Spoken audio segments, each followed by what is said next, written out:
Assalamualaikum warahmatullahi wabarakatuh. Selamat pagi anak-anakku semua. Semoga hari ini kita diberi kesehatan, semangat, dan keberkahan dalam belajar. Amin.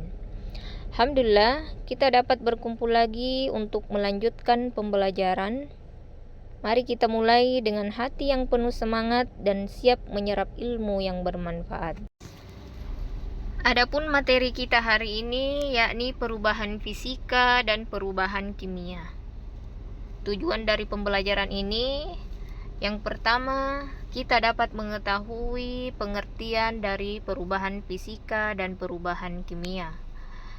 Yang kedua, kita dapat mengetahui contoh-contoh dari perubahan fisika dan perubahan kimia. Kemudian yang ketiga, yang terakhir, kita dapat mengetahui penerapan perubahan fisika dan kimia dalam kehidupan sehari-hari.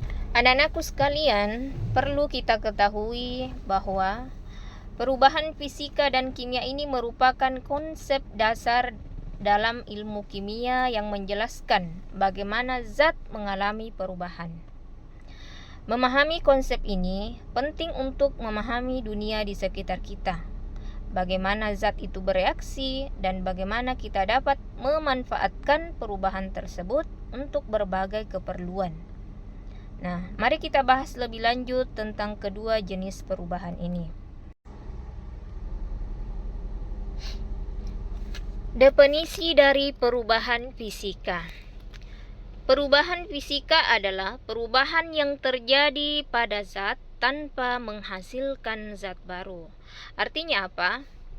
Komposisi kimia zat tetap sama, hanya wujud dan bentuknya saja yang mengalami perubahan. Perubahan ini biasanya bersifat sementara dan mudah dibalik. Di bawah ini ada beberapa contoh dari perubahan fisika. Yang pertama, memotong kertas. Kertas yang kita potong-potong menjadi lebih kecil, ini tidak berubah zatnya, tidak berubah komposisinya. Ya, jadi komposisi kimianya tetap sama, namun yang berubah hanyalah wujud dan bentuknya saja. Kemudian contoh yang kedua, ketika kita membekukan air. Air yang dibekukan berubah wujudnya menjadi es, tetapi komposisi atau zat kimianya tetap sama, yaitu H2O. Kemudian contoh yang ketiga, ketika kita melelehkan lilin. Lilin yang meleleh akan berubah wujud menjadi cair, tetapi komposisi kimianya tetap sama dan tidak akan mengalami perubahan. Berikut ini adalah beberapa contoh perubahan fisika yang sering anak-anakku sekalian temui dalam kehidupan sehari-hari. Yang pertama adalah menguapnya air. Air yang dipanaskan akan menguap.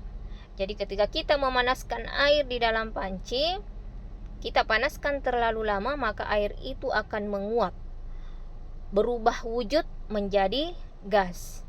Tetapi komposisi kimia yang ada di dalam air itu akan tetap sama, yaitu H2O. Kemudian contoh yang kedua adalah mencairnya es. Jadi es yang dipanaskan akan mencair, akan berubah wujud menjadi air, tetapi komposisi kimianya tetap akan sama, yaitu H2O. Contoh yang ketiga, ketika kita membekukan air, ya. Jadi air yang didinginkan akan membeku. Air yang kita dinginkan di dalam freezer misalnya akan membeku, berubah wujud menjadi es. Tetapi komposisi kimianya tetap akan sama, yaitu H2O. Kemudian contoh yang terakhir, mencampurkan garam dan air.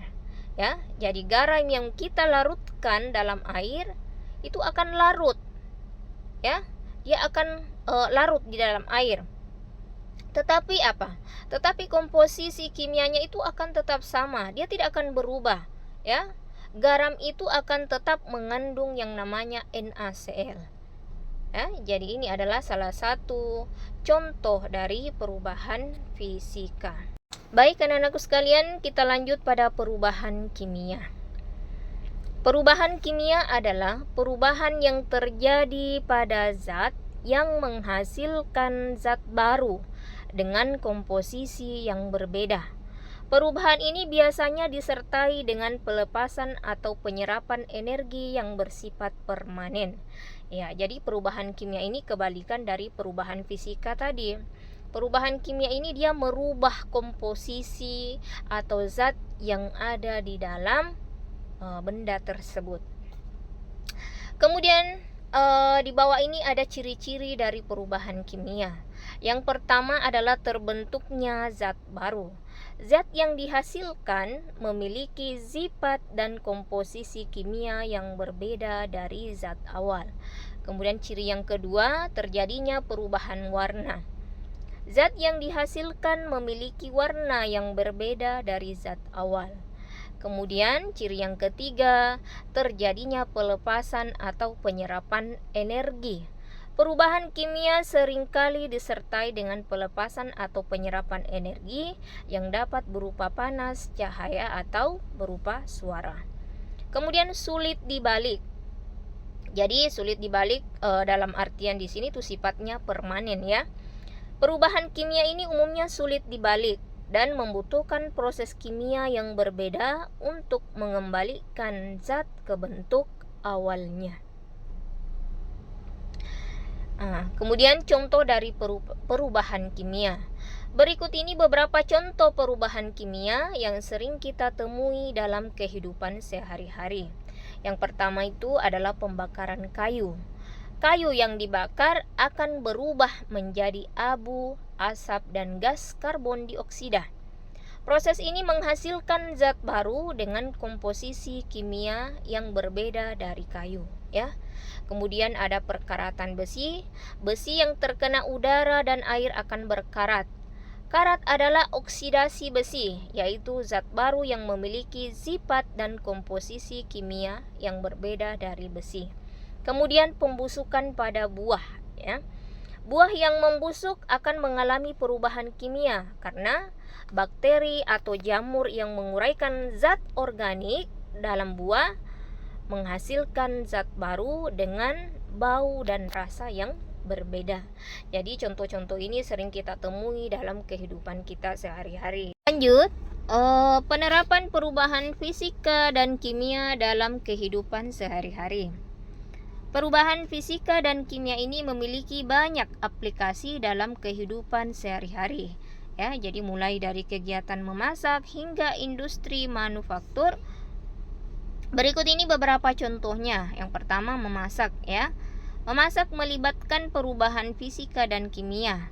Misalnya ketika kita memanaskan air, ini adalah salah satu dari perubahan fisika. Sedangkan proses memasak daging melibatkan perubahan kimia, ya, karena terjadi pencoklatan protein pada kandungan daging tersebut. Kemudian industri manufaktur. Industri manufaktur ini memanfaatkan perubahan kimia untuk menghasilkan berbagai macam produk seperti plastik, pupuk, dan obat-obatan. Perubahan fisika juga digunakan dalam proses seperti pencampuran, pemisahan, dan pemotongan. Kemudian dalam bidang pertanian, ini memanfaatkan perubahan kimia dalam penggunaan pupuk untuk meningkatkan kesuburan tanah. Kemudian dalam proses fotosintesis juga pada tumbuhan ini merupakan perubahan kimia yang penting untuk menghasilkan makanan. Baik anak-anakku sekalian, kita cukupkan pertemuan hari ini. Semoga pembelajaran hari ini bisa dimengerti dan bermanfaat untuk anak-anakku sekalian. Wassalamualaikum warahmatullahi wabarakatuh.